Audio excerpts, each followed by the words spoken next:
Hello, and welcome to the Cavness HR podcast. I'm your host, Jason Cavness. Our guest today is David Ledgerwood. Ledge, are you ready to be great today? Yes, sir. I'm ready.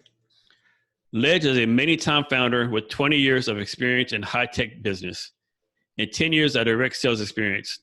He is a closer, and he's helped multiple companies break the $1 million sales mark and has personally closed more than $34 million of business for his employers, partners, and clients.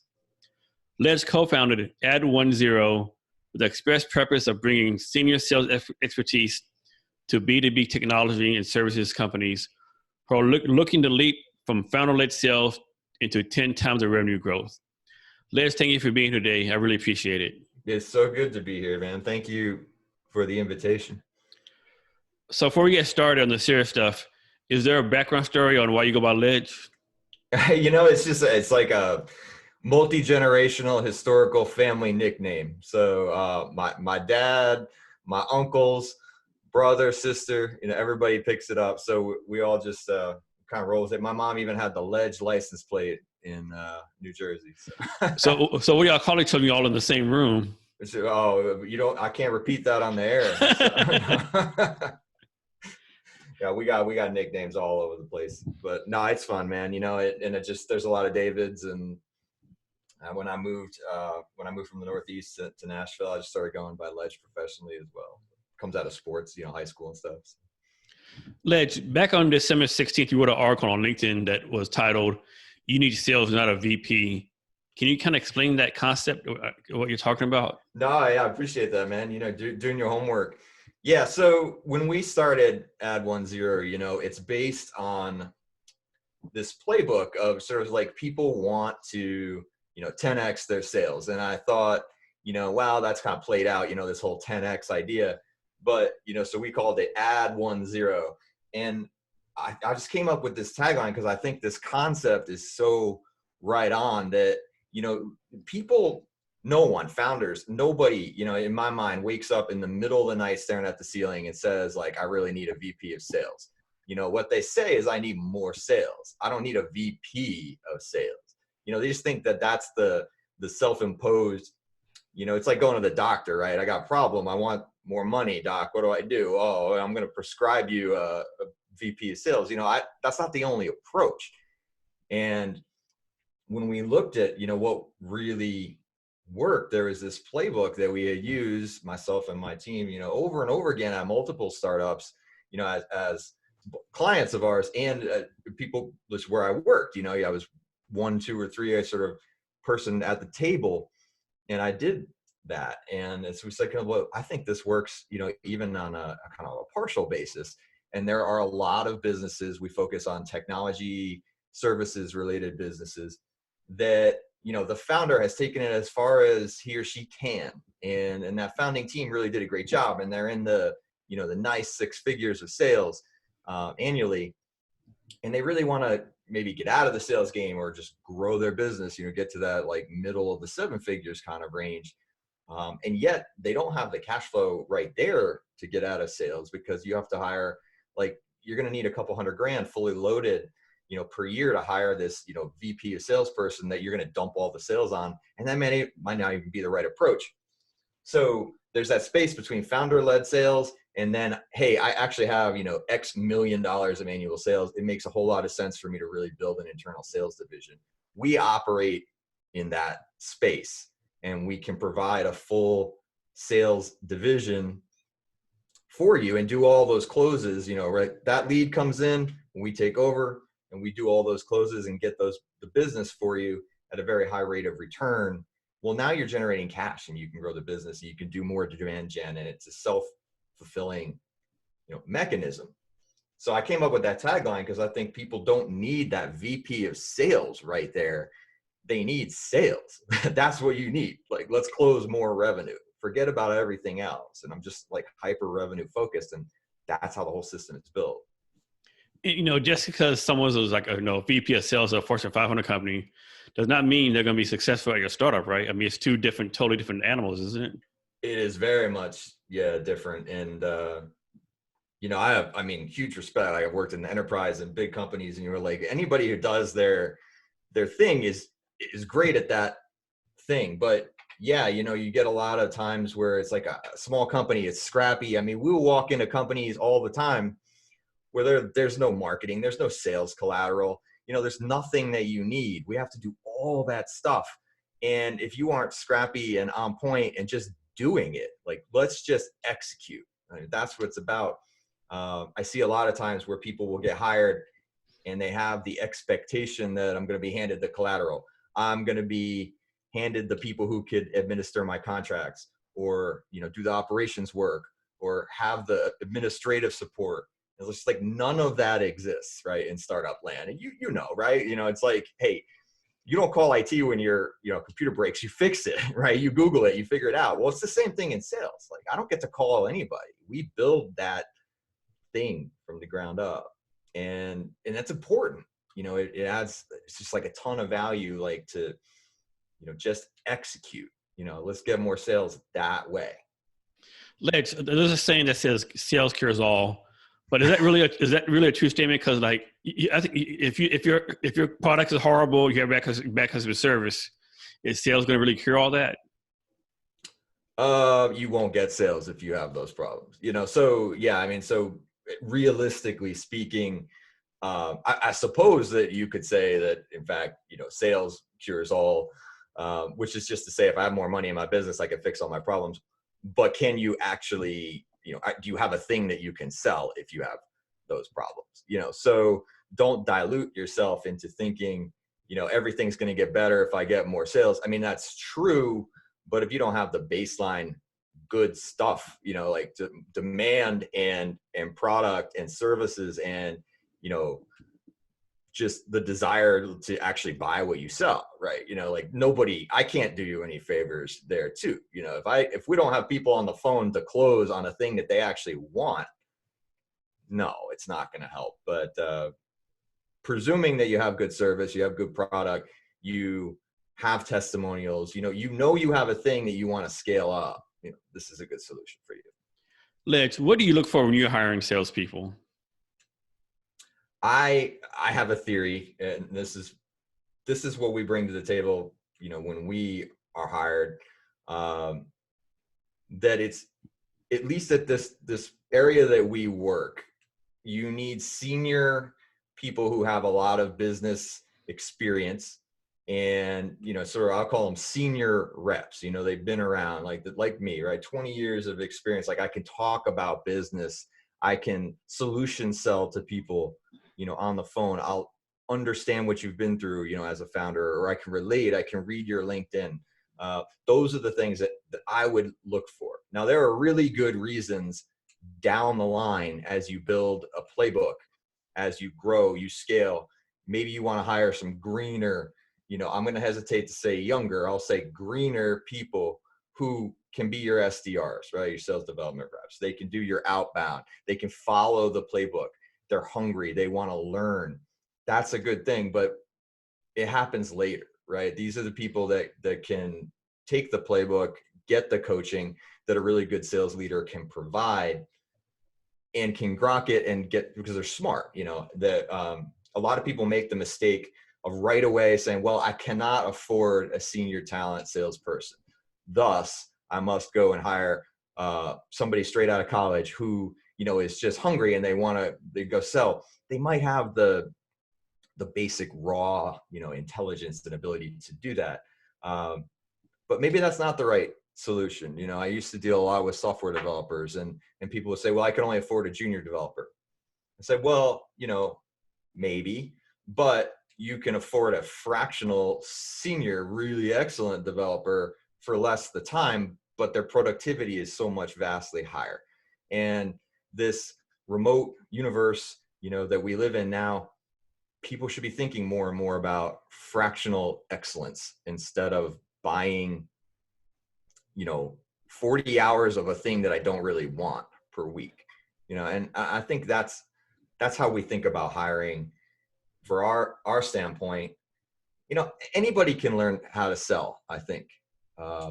It takes maybe my own style is like a little bit of swagger with it. You know, you don't want to do the used car salesman kind of, thing, but you want to be likable. And I believe that people buy from people that they like. People buy from people who can conversate and talk about stuff and just care, ask about your kids or, whatever it is, remember things, build systems and keep good records. There's just a lot of stuff that I would look for. But not that smarty kind of, gross, used car salesman. But I also bristle at this idea that you can, don't be too salesy, if I'm going to get on the phone with you, like I will make you an offer and I want to try to get you to buy it. And that is how you close things. Don't be afraid of doing that. That's really important. Les, you can bring up a good point. I think you have to, care about the client, right? Either care as a person, at a very minimum, care about solving the problem they have, right? Absolutely. Yeah, that's so right. I just like, why did you come here? And we'll ask that question, and no matter who we're representing, like why us and why now? Why are you here? What collection of things, feelings, instances in your business happened that you wanted to come right now, and like that it maybe is the right time to buy? Maybe it's not the right time to buy and you're just researching. That's cool. Let's stay in touch, right? Like all I want to do is give you the opportunity to know that you're talking to the best people in the business for this thing when you're ready to buy it. Ledge, in the past, from your perspective, why do most salespeople fail? Is it because they're not doing something right? Or is it because the company they work for is not setting up for success? For example, the marketing team gives like 20 horrible leads and they fail because of that? Or what has been your perspective on that in the past? I don't know if sales people fail. I think sales programs fail. And so maybe in my opinion, it might lean a little more in the direction of the second one that you said. It's a system, right? People like sales doesn't exist on an island. We need excellent products and services. We need contact with customer support. We need contact with the people that are actually operating and delivering the product. We need to talk to the finance people. It's the full system of the company. And yeah, marketing, of course it matters. Like demand gen and lead gen, bring us people that are at least relatively informed upon what it is that we do. If you bring in a bunch of leads and they don't have a clue why they're there, that's what it's like, oh, this outbound, well, I'll just make you appointments. Well, I don't want an appointment with somebody that doesn't want to buy and isn't informed. And so think of it holistically, right? Like it's an impossible ask to go to someone and say, fix my company by selling more. Okay. What's the support system that's going to bring that together? A lot of companies, this I know to be true, that companies deeply undervalue what we call sales ops. And that is the fact that someone like me needs to be on a call just like this all the time with someone who wants to buy. And we firmly believe they ought not to be doing anything else. They don't do contracts. They don't do prepare proposals, sending emails, like any of these things. Maximize the time that those people are on the phone, which means you need administrative support. And that might be a virtual assistant. It might be somebody who's familiar with, pushing paper and making processes work. That's how we make it affordable to have really senior people work the calls such that they don't have to do the things that, frankly, they're really bad at. Good salespeople tend to be really bad at paperwork and processes and tracking stuff, and make your CRM do the work for you. That's important. There's a lot of IT and information components to sales, but it's separation of concerns. When you try to get your VP of sales or whoever it is doing your sales stuff to do all those other things, guess what they're not doing? They are not on the call, video call, sales call, whatever, closing deals. That's what you need. Just don't confuse the fact, like, it doesn't make any sense to ask one person to do a thing that isn't their strength. And salespeople, that's not their strength. Ledge, is there a way to train people to become comfortable with hearing no over and over and over again? Repetition, man. I had a sales mentor years ago when I was very bad at it and I was just learning, and I was the CEO that wasn't making any sales. And he said, Ledge, you got to eat no's for breakfast. Nice sales draw. I love this guy, and he brought me a lot of anecdotes, but yeah, that's it. Like, I got to get up in the morning and I want to eat no's for breakfast, because every no is one step closer to the yes. Now that's a real outbound driven type of methodology. Like maybe, you know, what might be your classic cold calling or, you know, any of these things. I would tend to lean more in the direction of like a more modern type of lead gen, which is a lot of really high quality touches.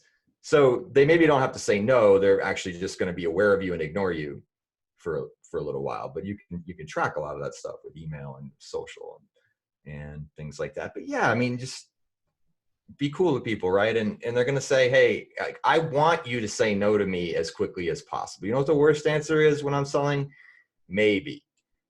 Because a maybe is just a really extended no that wastes my time. Don't be afraid to say no. So I would actually encourage you, like when you talk to salespeople, give them a direct no. Because the good ones like me, I will bug you incessantly, a nice way. I will be very polite, but I will hunt you until you say no. You know, that's what makes a good salesperson, a hunter. You know, I want you to say no, or I want you to say yes, and I want it quickly. But if you let people say maybe to you, you're going to do a lot of work nurturing your pipeline that's total garbage. Ledge. So speaking of follow-up, when, of course, you want to follow up, when should you stop? Is there a certain number? You go like 50 times, 70 times, or you just keep on going until you get a no or a yes?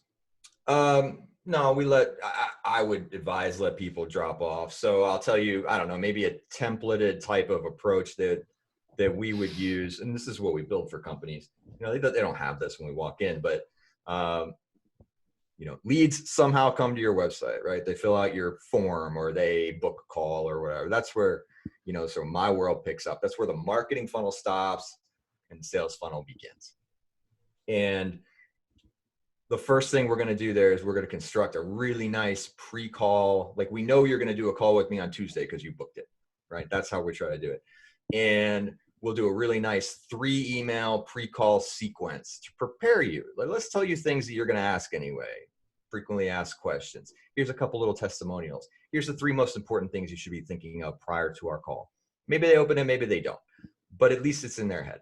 So we do that. Then we do the call. We take really good notes. We put that all in your CRM as customer relationship management software, right? You got to have that. You can't be tracking this stuff in a spreadsheet.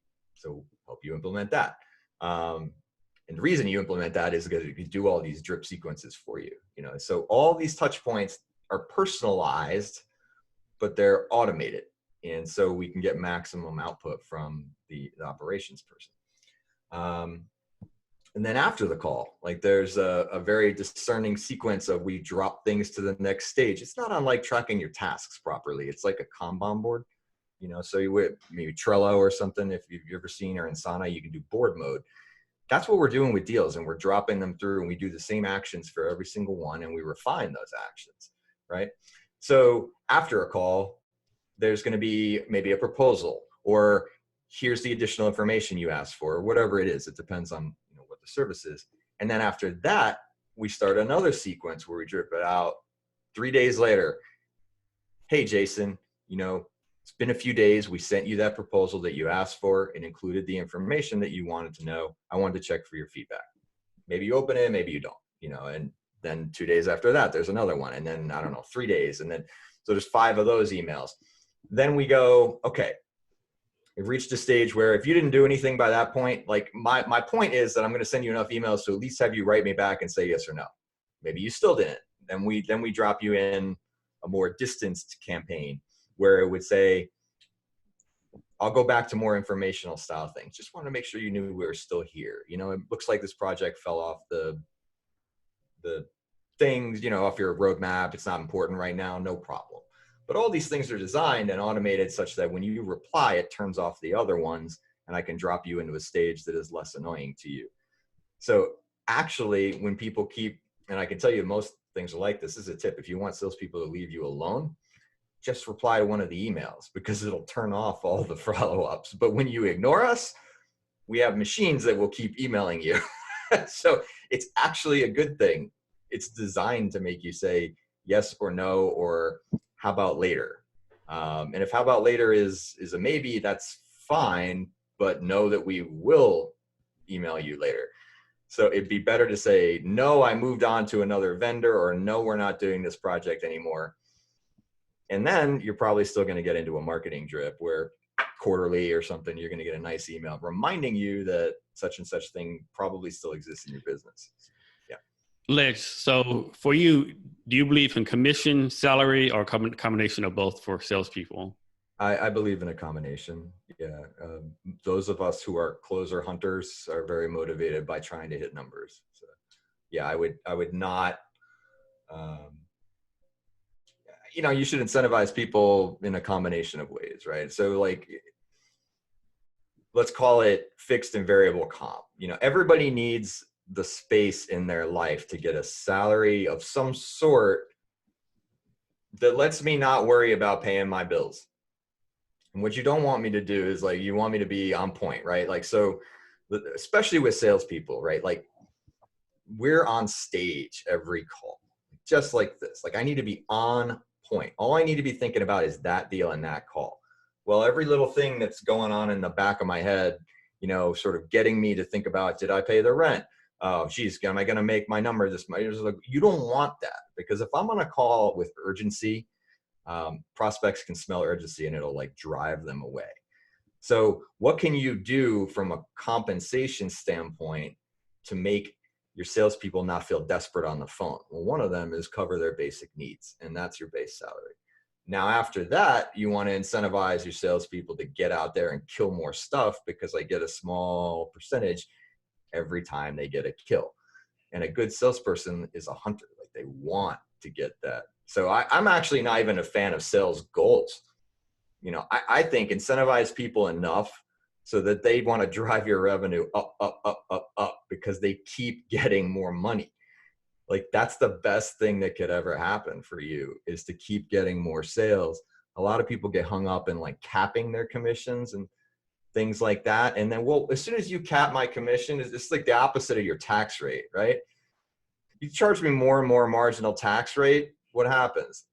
By the time I get up to the point where you're taking 90% of my income, I have no incentive to work anymore. It's the same thing with the sales commission. Like you're going to cap it, then I'm going to hit my goal and I'm going to stop. Like, why would I do additional work? And that's just basic human motivation, right? But if you don't cap it, and I'm incentivized to go, I'm going to go make $1 million this quarter.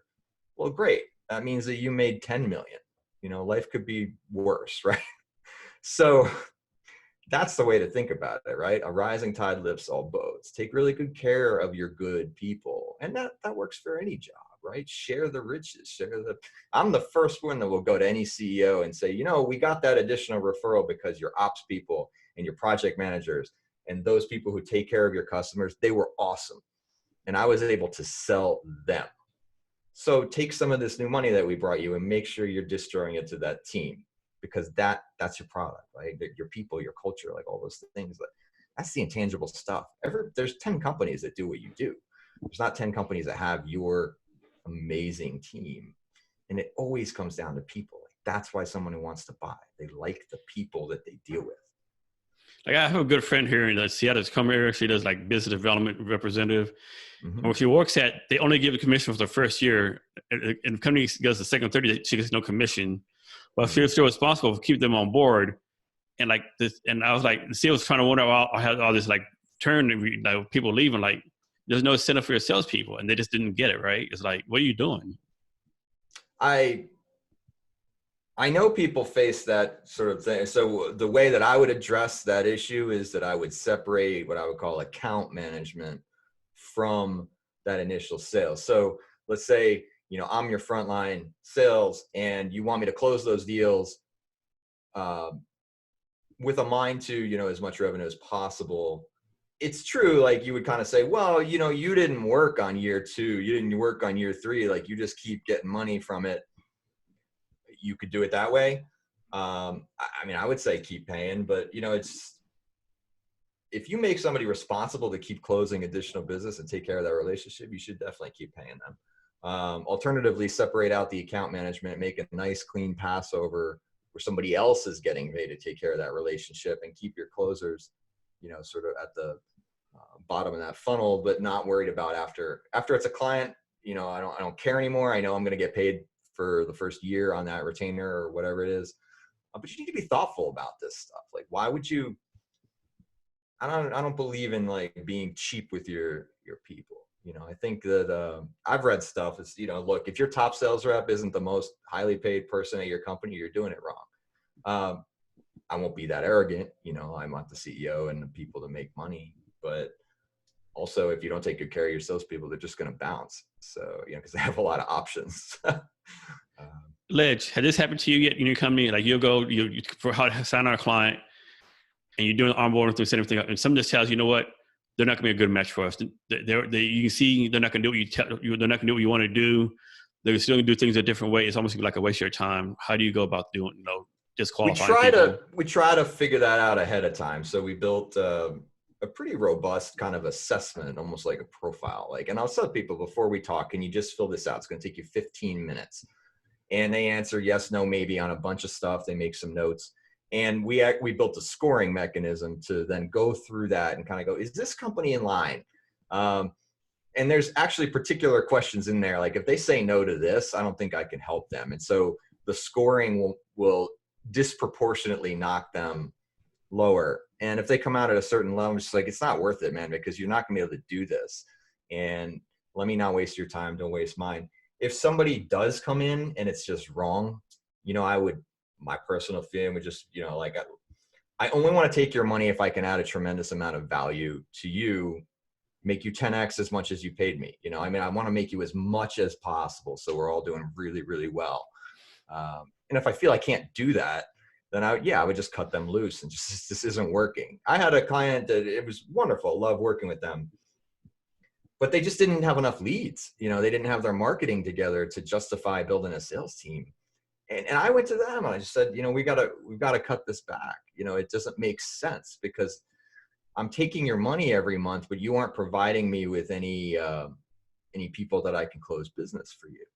And you've got to get your marketing done first. Do you need us to set you up with a relationship to get your marketing done? And people will sometimes want to do that and sometimes not want to do that. And if they don't, well, you don't need a sales team because you don't have your marketing and product together yet. So I just want to shoot it straight. You know, we don't want to take somebody's money unless we're making them money. Ledge, so why do you focus on B2B tech companies? Why that and it's like anything is something else? A few reasons. You know, I come from a largely technology background. So, you know, it's sort of something I'm familiar with. They tend to be companies that are very technology enabled on the business delivery side. So because we're a fully distributed remote team, I mean, this is literally how I would do sales calls.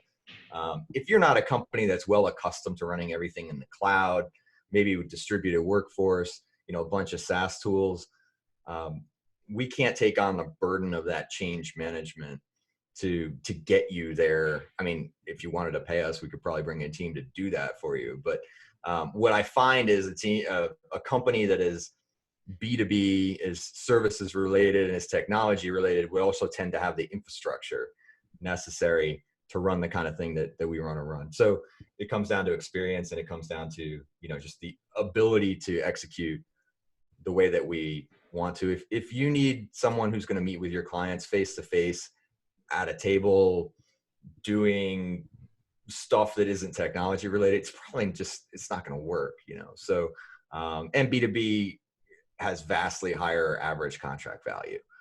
So if you wanted to sell a thing that was B2C, this probably isn't going to work. You're going to need a lot more automated, because you're selling $10 widgets or whatever it is. Then you got to sell, you know, millions of those things. You don't put in the individual one-to-one time that you would with an average contract value of, you know, 15,000, 50,000, 100,000.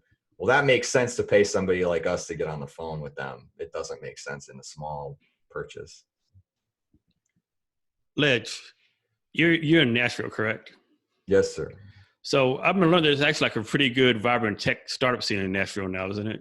There is. Yeah, it's grown a lot. So I was heavily involved in that myself, in the accelerator scene and the VCs and the different things for a number of years. Then I kind of went on my own, and you know, I'm not as hooked up now, but it's a very vibrant city, tremendous growth. There are a lot of places similar to it, you know, so you hear a lot of chatter about, I don't know, you know, Boulder, Colorado, or Austin or Pittsburgh, and like there's a lot of up and coming. Tampa has an up and coming scene. So, but yeah, Nashville's hot. It's a really cool place. Ledge, what's your vision for your company?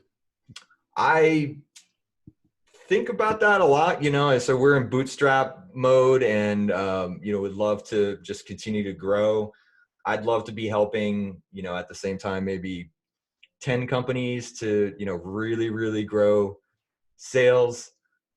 People talk to you all the time when you have a company about, don't you want to grow, and don't you want to take funding, and, all this. And having been in that, 60, 70 hour a week startup, everybody grind, work all the time. I don't know. I have kids, man, and I'm growing up, and there's a siren song of the, sort of lifestyle business. It's just, I just want to make good money doing what I'm doing. The paradox being that when you do that, and you probably just, sort of let go of that idea of I'm going to be $1 billion company, maybe that's in fact where that actually happens. Because, just like I said with sales, like if I can get on the phone with you and not feel urgent and not care about this particular sale, I'm going to perform better. Maybe if I don't care so much about, about rapid growth, it'll happen because I actually love what I'm doing, so I don't know, making some millions for other people and making some millions for us, but it's about as far as I made it now. Ledge, I understand you have something for our listeners. Yeah, if any of this stuff resonates with you, and you're a B2B technology services related type of company, SaaS, whatever it is, I'd be happy to do an offer, for podcast listeners, a 30-minute assessment. I'll get on the phone. I'll answer any questions you want, or we'll get on video, and, we'll just hash through, and I'll do some free consulting for you. If there's an opportunity that we can do some work together later, that's awesome. But I mean, it's really just a service, and helps us get the word out there. So happy to do a free 30-minute assessment for anybody that wants to book. You can go to add1zero.co, add1zero.co, and put your information in there. Say you heard it on the podcast. We're happy to do that. Ledge, can you give us your social media links, both yourself and your company, so people can reach out to you? Absolutely. So I said the website.